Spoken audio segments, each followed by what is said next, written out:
예, 오늘 본문 고린도전서 1장 우리 26절부터 31절 말씀을 중심으로 하나님이 부르시는 사람, 우리 하나님이 부르시는 사람이란 제목으로 우리 함께 은혜를 나누길 원합니다.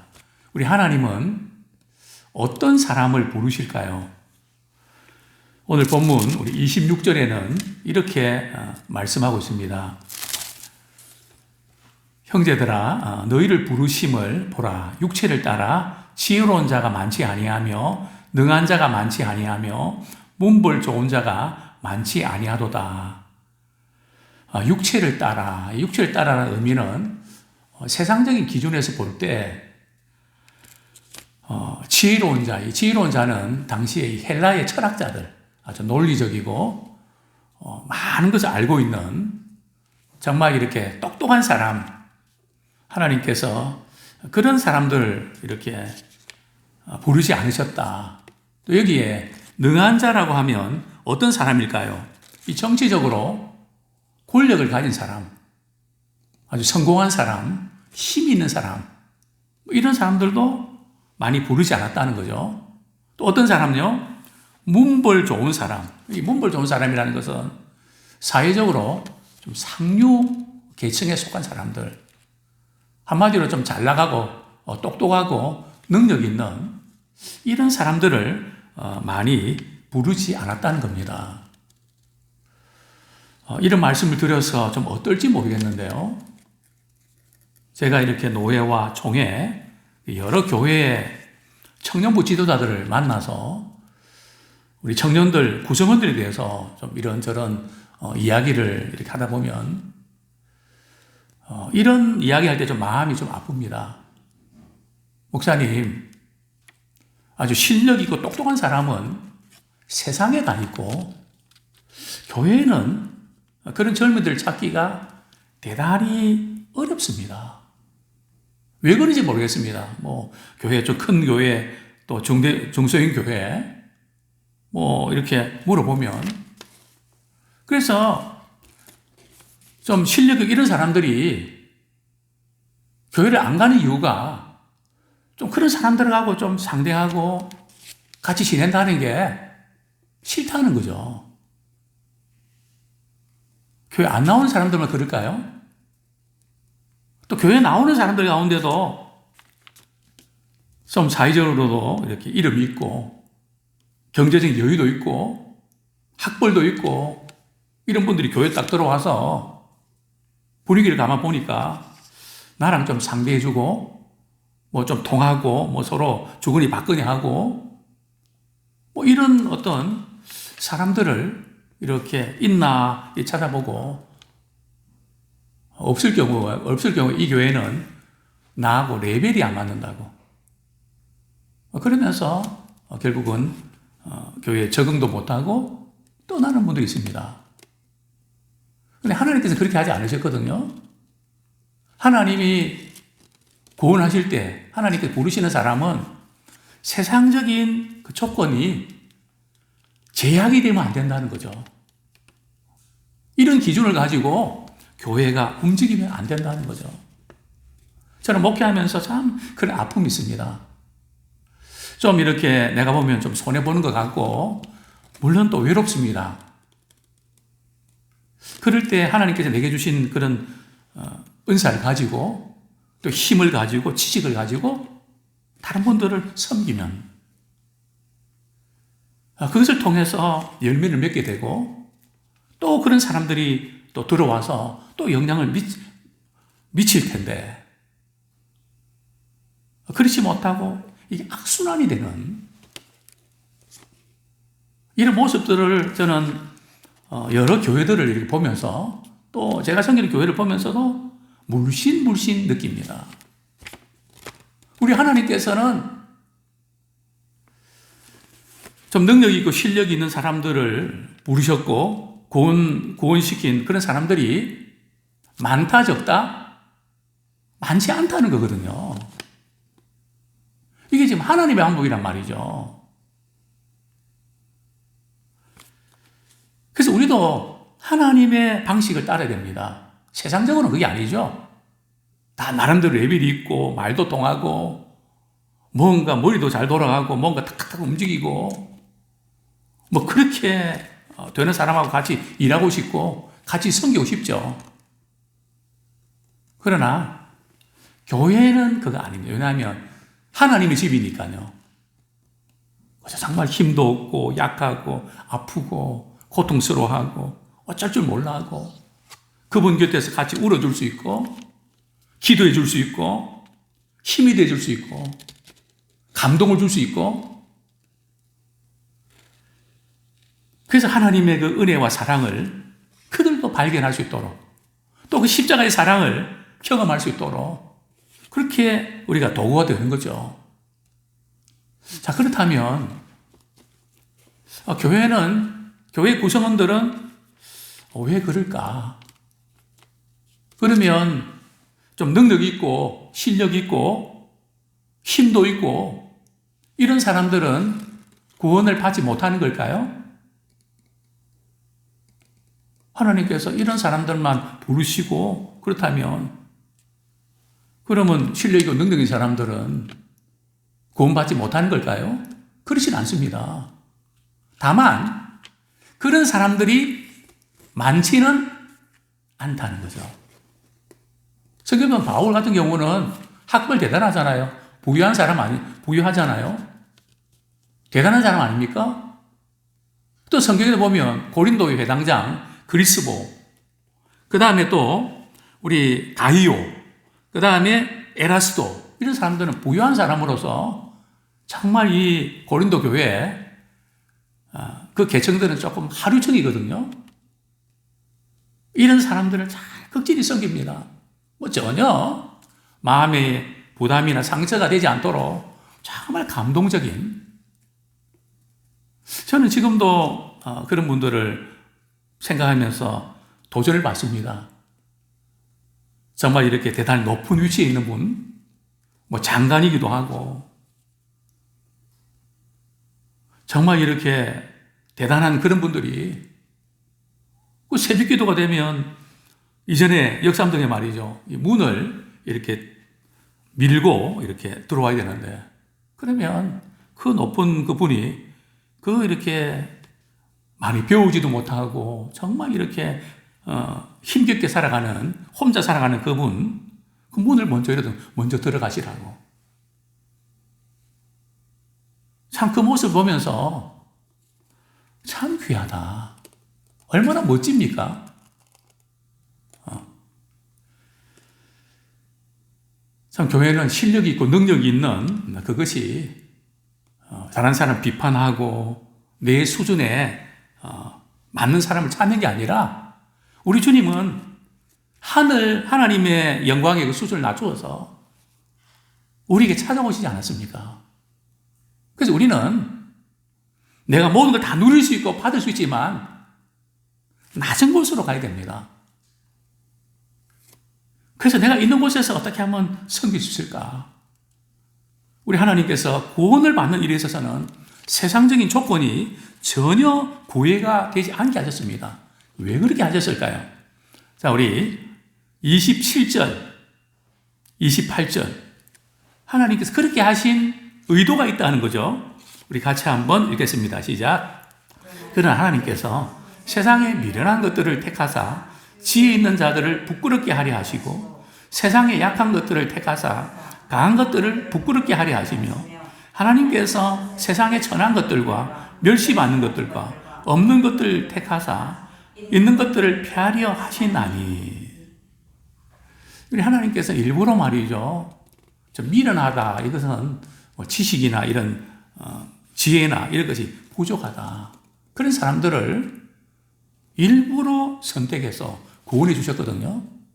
왜 그렇게 하셨는가 하면 좀 똑똑하고 잘 나가는 사람들을 부끄럽게 하시려고. 그러니까 세상적인 무슨 자랑과 명예와 그런 조건으로는 절대 구원받을 수 없다는 거죠. 구원은 오직 정말 나 같은 죄인을 구원하시기 위해서 내 죄를 용서해 주시기 위해서 예수님 십자가에 죽으시고 그 보혈의 피를 믿는 사람은 구원을 받게 해주셨다. 복 받게 해주셨다. 그 사실을 그대로 믿는 사람. 그 믿는 사람은 누구나 구원받을 수 있는 길을 열어주신 겁니다.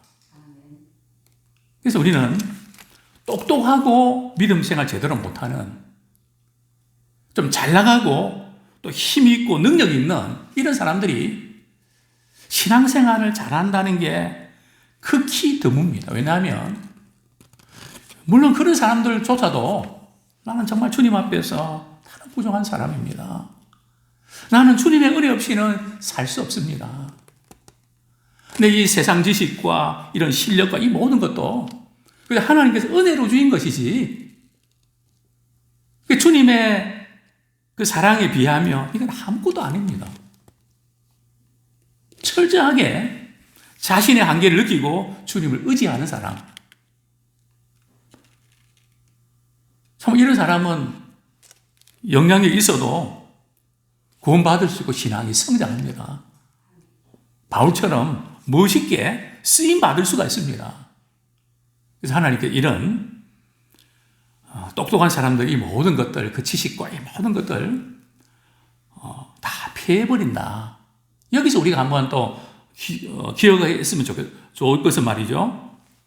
우리가 주님을 섬기고 믿음 생활하는데 내가 조금 더 여유가 생기고 내가 조금 더 시간적으로 조금 괜찮고 내가 조금 더 능력이 있고 그럴 때 내가 믿음 생활을 제대로 해보겠습니다. 그런 분도 있거든요. 그런데 신앙생활은 세상의 조건이 갖춰졌다고 할 수 있는 게 아니거든요.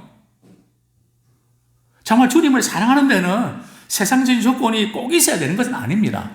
다만 세상적인 어떤 실력이나 조건들이 필요합니다. 왜요? 구원받는 데 필요한 것이 아니라 주님을 더 잘 섬기고 다른 사람을 잘 섬기기 위해서 우리가 자격증도 따고 그들에게 영향을 끼쳐서 참 저 예수 믿는 사람 저분 보니까 나도 정말 저렇게 살아야 되겠다. 나도 예수 믿어야 되겠다. 이런 도전을 받기 위해서 우리가 준비도 해야 되죠. 그러나 우리가 신앙생활 잘하는데 조건이 갖추어져서 신앙생활 잘하려고 하는 그런 어떤 핑계나 그런 이유는 맞지 않다는 거죠. 지금 우리가 주님을 사랑하고 주님을 잘 섬기는 그런 우리가 되기 원합니다. 자, 29절. 왜 이렇게 하나님께서 약한 자를 들어서 강한 자를 부끄럽게 하시는가? 결정적인 이유가 나오죠. 29절 같이 읽겠습니다. 시작.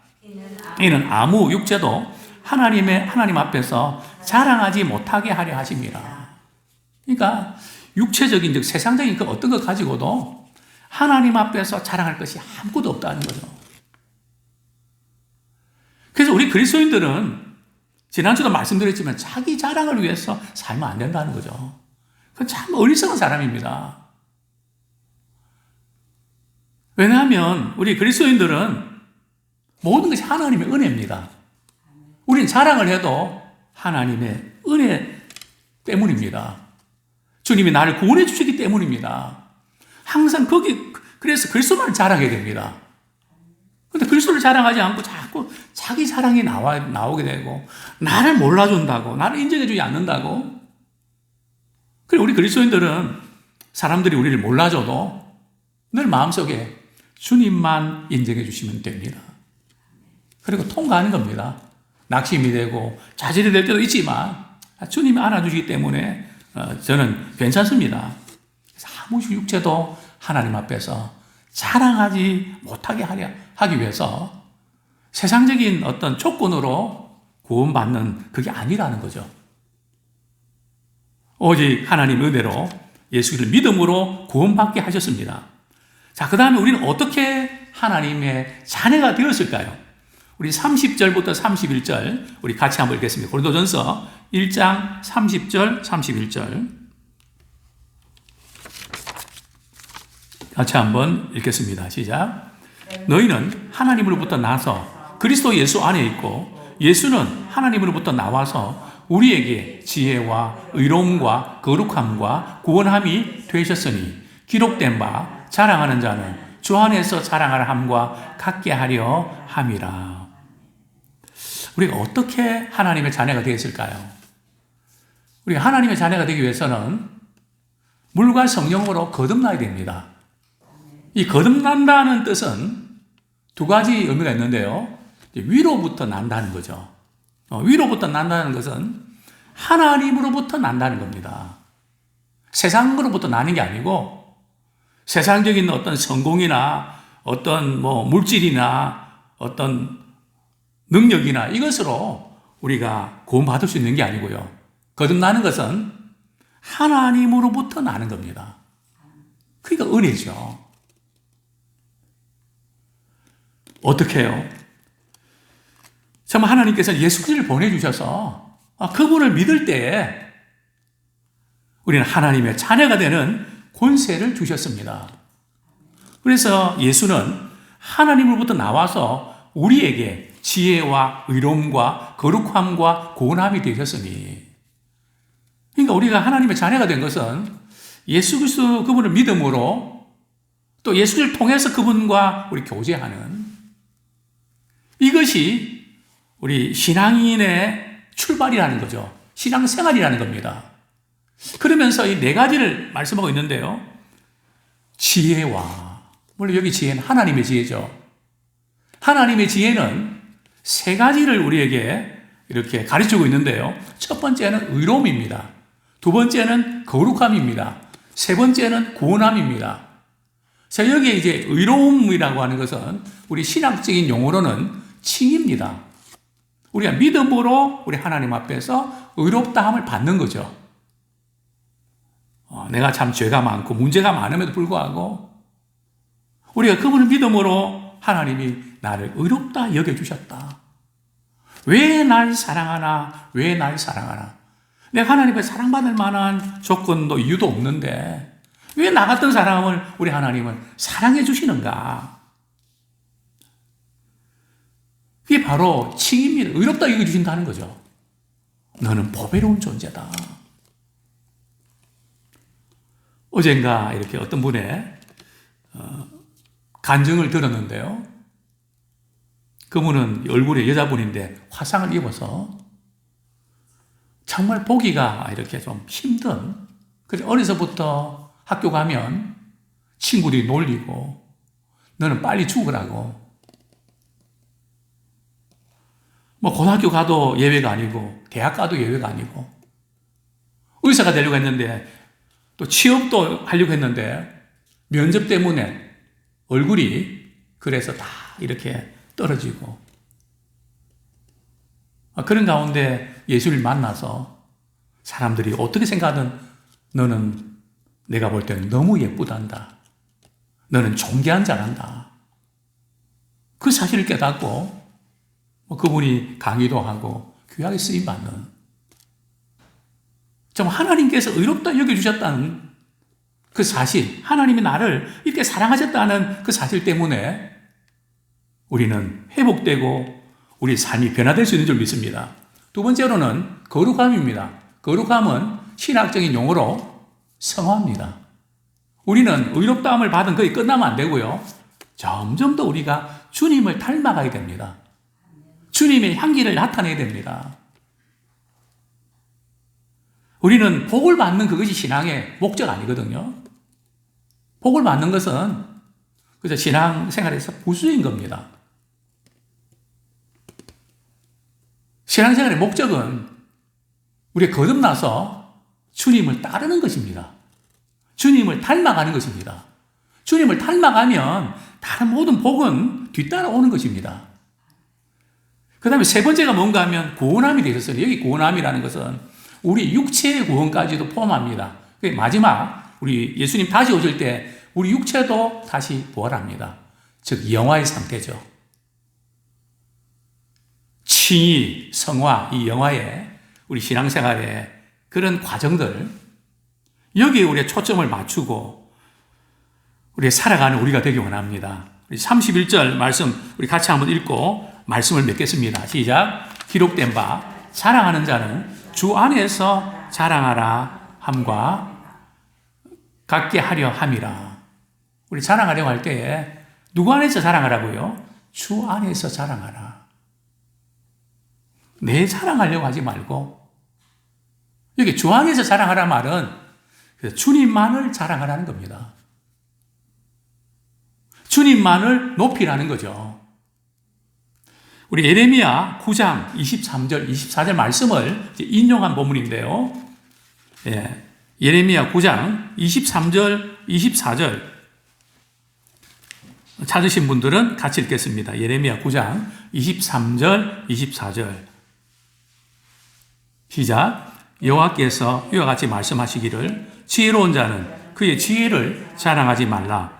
용사는 그의 용맹을 자랑하지 말라. 부자는 그의 보함을 자랑하지 말라. 자랑하는 자는 이것으로 자랑할지니 곧 명철하여 나를 아는 것과 나 여호와는 사랑과 정의와 공의를 땅에 행하는 자인 줄 깨닫는 것이라. 끝까지 읽겠습니다. 지혜로운 자는 뭘 자랑하지 말라고요? 자기의 지혜를 자랑하지 마라. 그 다음에 그 다음에는요, 부자는, 용사는 그의 용맹을 자랑하지 마라. 부자는 자기의 부함을 자랑하지 마라. 그러니까 세상적인 어떤 우리 조건과 성공과 이 모든 그것을 자랑하지 마라. 우리 신자가 자랑해야 될 것은 두 가지죠. 하나님을 아는 것을 자랑해야 됩니다. 예수 그리스도 그림을 통해서 우리가 하나님을 알고 하나님의 자녀가 되었다고 하는 이 놀라운 사실을 자랑하기 원합니다. 또 하나님께서 행하신 것, 내 인생에 또 성경의 많은 인물들 가운데 하나님께서 어떻게 놀라운 구원의 역사를 이루셨는가. 정말 하나님이 하셨습니다. 정말 하나님이 하셨습니다. 주 안에서 그분만을 자랑하는 우리 모두가 되기를 소원합니다.